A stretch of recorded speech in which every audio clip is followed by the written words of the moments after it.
दोस्तों, big bang से लेकर हम लोगों को सिंधु घाटी तक चलना था, तो हम लोग चले। अलग अलग प्रकार की जो जानकारी थी आप लोगों तक मैंने पहुंचाई। कि जो मैंने जानकारी ली है वो किसी किताब या किसी महापुरुष ज्ञानी व्यक्ति से मैंने ली है। तो उन लोगों ने जो रिसर्च किया होगा वही रिसर्च आज मैंने आपके समक्ष रखी है। दोस्तों, अब आगे बढ़ते हैं। आज से करीबन 10,000 साल पहले लोग कबीलों में रहते थे और वो लोग खेती करके अपना गुजारा चलाते थे, पशुपालन भी करते थे। कुछ कुत्ते और बकरियां पालने का सबूत मिला है दोस्तों। तो दोस्तों, आगे बढ़ते हैं और आगे बढ़कर हम कहाँ जाएंगे आपको पता है। कहीं घूमने नहीं जा रहे, हम आगे बढ़कर सिंधु घाटी तक हम पहुंच रहे हैं और सिंधु घाटी का रास्ता खोज रहे हैं कि आखिर सिंधु घाटी का रास्ता कहाँ से कहाँ तक जाता है। वो पाषाण काल, वो मध्य पाषाण काल और वो ताम्र काल गुजर जाने के बाद हम लोग आगे बढ़ गए हैं, सिंधु घाटी का रास्ता खोज रहे हैं और सिंधु घाटी हम लोगों को दिखने लग गई है। वहां पर लोग अलग अलग प्रकार के काम कर रहे हैं। कोई हल चला रहा है, कोई बर्तन बना रहा है, कोई ईंटों का निर्माण कर रहा है, कोई दीवारें बना रहा है, कोई नालियां बना रहा है, यानी कि विकसित एक विकसित नगरी बना रहा है। कोई कोई हर लोग अलग अलग प्रकार के कार्य कर रहे थे। वहां के लोग बड़े ज्यादा विकसित हो गए थे और दिमागदार भी हो गए थे दोस्तों। आप लोगों को मैं बताऊं कि वहां पर लोग क्या कर रहे थे। पहले वो लोग बिना वस्त्र के रहते थे। उन लोगों के पास दिमाग नहीं होने की वजह से वो वस्त्र धारण नहीं करते थे। परंतु जब उन लोगों के पास दिमाग आ गया, दिमाग आने के बाद धीरे धीरे वो सूती धागा बनाने का प्रयास कर रहे थे, यानी कि उस धागे से अब वो लोग कपड़ा बनाने का काम करेंगे। तो दोस्तों, आज से करीबन 8,000 साल पहले सूती धागा बनाने का प्रयास किया और वो लोग सफल रहे। और सफल रहकर उन लोगों ने आज से करीबन 6,000 साल पहले सूती का कपड़ा बनाना प्रारंभ कर लिया था और वो लोग कपड़े बनाना भी सीख गए थे। उसके बाद जब हम लोग आगे बढ़ते हैं तो आगे हम सिंधु घाटी तक आने का प्रयास करेंगे, क्योंकि अब हमसे सिंधु घाटी ज़्यादा दूर नहीं है। पर दोस्तों, मैं एक बात आप लोगों से और भी कह देना चाहता हूँ कि लोग जब आज से 10,000 साल पहले कबीलों में रहते थे तो वो लोग वहाँ झोपड़ियाँ बनाते थे। झोपड़ी ऐसी घास की लकड़ियों की खड़े करके वो लोग झोपड़ियाँ बनाते थे। और कुछ ठोस प्रमाण भी मिले हैं कि वहाँ के लोग आज से 9,500 साल पहले लोग कच्ची ईंटों का निर्माण करने लगे थे और कच्ची ईंट से दीवार बनाते थे और उस घरों में वो लोग रहते थे। उसके बाद जब हम लोग आगे बढ़ते हैं तो फिर सिंधु घाटी तक हम लोग पहुंचते हैं तो हम देखते हैं कि लोग पक्की ईंटों का निर्माण कर लेते हैं, क्योंकि वो लोग आग की पकाई हुई ईंटों का इस्तेमाल करते हैं।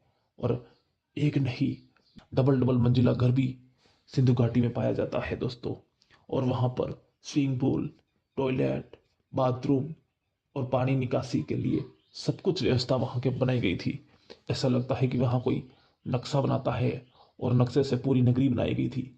तो आप लोगों को क्या लगता है दोस्तों, वहाँ के लोग कितने दिमागदार थे और कितना बुद्धिमान थे वो लोग। इसीलिए किसी ने उनको बुद्धिमान यानी बुद्ध का भी नाम दिया है। सिंधु घाटी के लोग बुद्धिस्ट थे। दोस्तों, ये जो प्रक्रिया है कोई मामूली प्रक्रिया नहीं रही है। इसमें कई साल गुजरे थे, कई वर्ष निकल गए थे इन लोगों को विकसित होने में। दोस्तों, आप लोगों को मैंने अभी अभी जानकारी बताई। जिस जानकारी में जो बातें बताई गई है वो सही है दोस्तों, वो बिल्कुल सही है कि आज से 10,000 साल पहले लोग एकजुट और एक कबीले में रहना स्टार्ट किए थे। उसके बाद आज से करीबन 8,000 साल पहले सूती धागा बनाने का प्रयास किया और वो लोग सफल रहे। उसके बाद 6,000 साल पहले वो लोग सूती का कपड़ा बनाना प्रारंभ किया, जो वो लोग सफल रहे। उसके बाद 7,000 साल दोस्तों उसमें जो कि पक्की ईंटों बनाने का प्रयास जो किया था वो लोग भी बिल्कुल सफल रहे। आप लोग सिंधु घाटी में अगर देखोगे तो पक्की ईंटों का निर्माण मिलेगा। तो दोस्तों, आज से हम लोग 5000 साल तक पहुंच गए हैं, यानी कि हम सफ़र किए थे बिग बैंग से लेकर, और हम लोग 5000 साल पहले का बात बताते हैं कि सिंधु घाटी सभ्यता में लोग बड़ी शान और बान से रहते थे। बड़ी नगरी थी और बहुत ही अच्छा आनंद से वो लोग जी रहे थे। वहाँ की कुछ टेंशन नहीं, खान पीन सब कुछ व्यवस्था वहाँ की थी। लोग किसानी खेती करते थे, व्यापार भी वो लोग करने लगे दोस्तों। बाहर से भी लोग खरीदने आते थे और यहाँ से सामान लेकर बाहर देशों में जाते थे।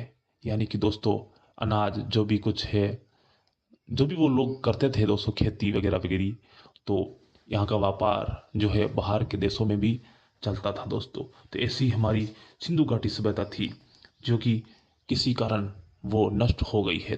तो दोस्तों, सिंधु घाटी सभ्यता तक हम लोग पहुँच गए थे, और सिंधु घाटी में हम लोग पहुँचे तो हम लोगों ने देखा कि वहाँ पर कुछ नहीं मिला, सब कुछ तबाह हो गया।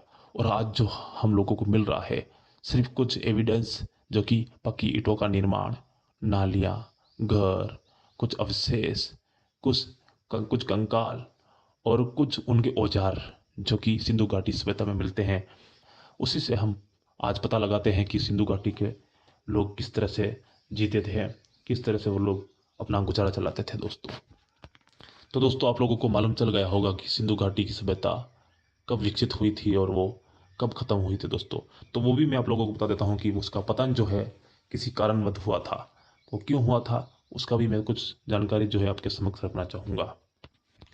तो दोस्तों, आज से 3300 ईसा पूर्व से लेकर 1700 ईसा पूर्व के बीच सिंधु घाटी सभ्यता का निर्माण अच्छे से पूर्ण हो गया था, और वहाँ के लोग बड़े विकसित हो गए थे। बड़े शान से वो लोग रहते थे।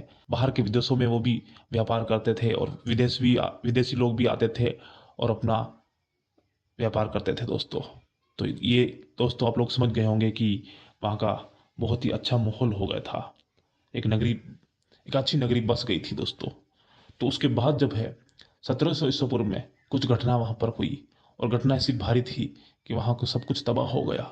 सब कुछ शहर, जो कि 7 शहर है, वो सातों शहर पानी के अंदर समा गए, और पूरी की पूरी नगरियाँ डूब गई। उसमें लाखों लोग जो थे वो मर गए, ख़त्म हो गए, और हमारी सिंधु घाटी सभ्यता नष्ट हो गई। वहाँ के लोग भी नष्ट हो गए, और मैं वहाँ से कैसे भी करके बच के निकल आया, और आज निकल कर आकर यहाँ बैठ गया और आप लोगों को वहाँ की दास्तान सुना दिया दोस्तों। तो दोस्तों, बस इस वीडियो को ही समाप्त करेंगे और मिलेंगे किसी और वीडियो में।